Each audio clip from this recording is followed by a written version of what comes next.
two monks walking down a very muddy road, so come to an intersection, and there's a very lovely, beautiful young woman standing there.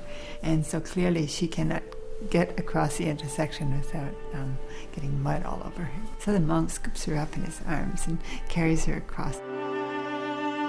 So a little while later, the other monk, they're headed back to the temple, and the other monk is grumbling, and he says, as a Buddhist monk, you're not supposed to touch women. The first monk looks at him and he says, I put her down a long time ago, but you're still carrying her.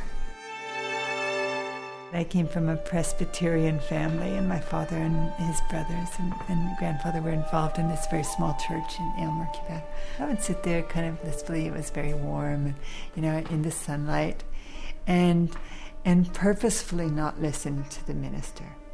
Because, from his body language and from the little bit that I knew about his family life, I didn't believe that he was really talking about what he knew.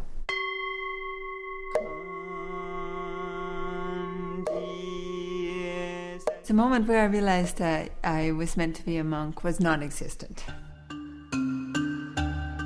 In the 10 years I was training as a monk, the minimum amount of time I would be in meditation posture each day would be 4 hours, and the max time would be 20 hours.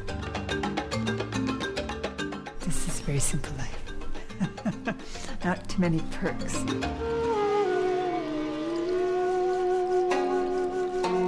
I had a lover, a common law husband, from the time I was in my early 20s until my early 30s. And then I haven't for actually 25 years now, almost. I would love to have a partner. I've had a canine partner for the last 12 years, but I would like to have a human partner. Yeah.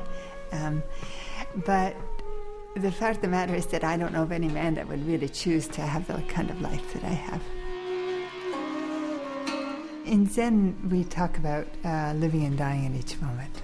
I think as time goes on, as I'm more involved in practice, then it's clear that people come and people go. And the holding on part is the part that makes us suffer.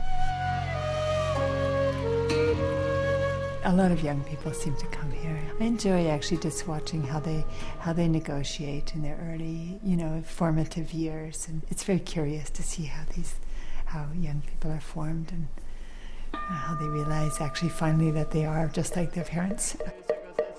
My most important work is really just to create the environment for that, and there is some longevity in that because then the Zen Center has good roots, or a good basis, then it will continue, certainly beyond me and on to the next generation.